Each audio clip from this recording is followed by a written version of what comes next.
Hello all, welcome back to my channel Divi Bites. Hope you all are doing good. இன்றைக்கி ஒரு சுரக்கா சாப்பாடு recipe பார்ப்போமா. சாப்பாடு பாருங்கள், நல்லா குலையாமல் எப்படி வந்திருக்குன்னு சொல்லிட்டு சுரக்கா, வெங்காயம்,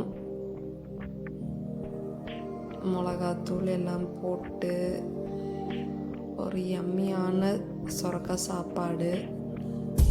இதுக்கு கூட தயிர் வச்சுக்கலாம். இது செய்வது எப்படின்னு பார்ப்போமா. ஃபர்ஸ்ட் இந்த பச்சை பயிரை வறுத்து ஊற வச்சுக்கணும். ஓவர் நைட்டெல்லாம் சோக் பண்ண தேவையில்லை. அப்போதைக்கு நீங்கள் எப்போ சாப்பாடு செய்ய போகிறீங்களோ அப்போது ஊற வச்சுக்கலாம். இன்றைக்கி சாப்பாடு நாங்கள் ஒரு கிளாஸ் தான் வைக்க போகிறோம். ஸோ அரிசி ஊற வச்சாச்சு. இஞ்சி பூண்டு பேஸ்ட்டை ஃப்ரெஷ்ஷாக அரைச்சிக்கணும்.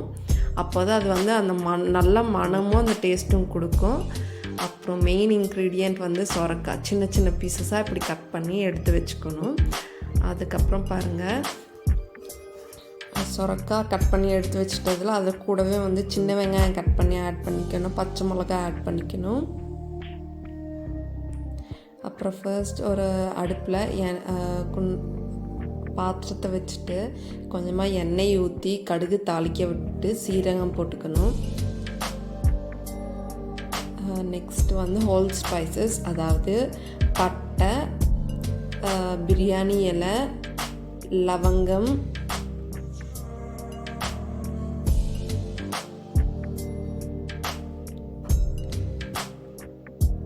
இந்த ஸ்பைசஸ் மட்டும் போதும்.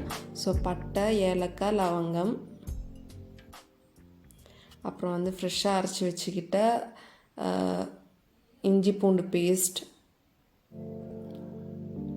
இதை அந்த ஸ்பைசஸ் கூட அது கொஞ்சம் லைட்டாக வதங்கினதும் இஞ்சி பூண்டு பேஸ்ட்டை ஆட் பண்ணிக்கணும்.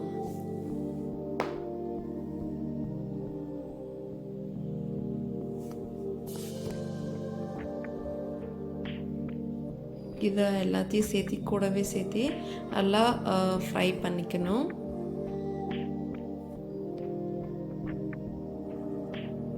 நெக்ஸ்ட் ஸ்டெப், நம்ம சாப்பாட்டுக்கு எவ்வளோ உப்பு தேவையோ அவ்வளோ ஆட் பண்ணிக்கணும். கல்லுப்பு ஆட் பண்ணிக்கிறேன்.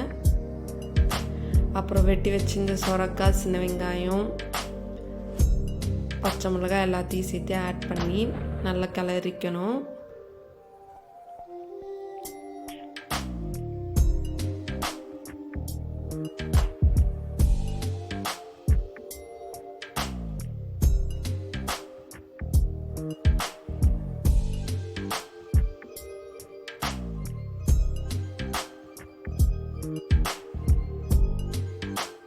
நல்லா கிளறிக்கணும். ஸோ தட் அடி பிடிக்காமல் இருக்கணும். சிம்மில் வச்சு காயை நல்லா வேக வச்சுட்டு காய் வெந்ததுக்கப்புறம் இந்த பச்சை பயிரை ஆட் பண்ணிக்கணும். வறுத்து ஊற வச்சு இந்த பச்சை பயிரை ஆட் பண்ணிக்கணும்.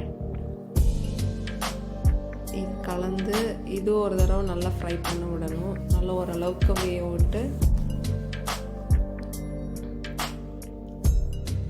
அடுத்தது கொத்தமல்லி தலை சிலர் லாஸ்ட்டில் ஆட் பண்ணுவாங்க. நாங்கள் ஃபர்ஸ்ட்லேயே ஆட் பண்ணிக்கிட்டோம். அப்புறம் நல்லா காய் வெந்ததுக்கப்புறம் மஞ்சத்தூள் ஆட் பண்ணிக்கிட்டு கிளறி விட்டுக்கணும். மஞ்சத்தூள், காரத்தூள், சில்லி பவுடர், அப்புறம் கூடவே அரிசிக்கு தேவையான அளவுக்கு தண்ணி ஊற்றிக்கணும்.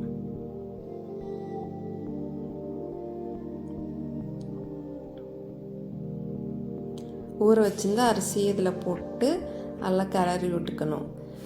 ஸோ தண்ணி பார்த்திங்கன்னா 1 டம்ளர் அரிசி எடுத்துருந்தேன். ஸோ கரெக்டாக 2 டம்ளர் தண்ணி ஊற்றிக்கணும். அப்போ தான் உங்களுக்கு ரொம்ப குலையாமல் உதிரியாக நல்லா வரும். இதே மாதிரி அடுத்த ஒரு ரெசிபியில் நான் உங்களை மீட் பண்ணுறேன். பாய்.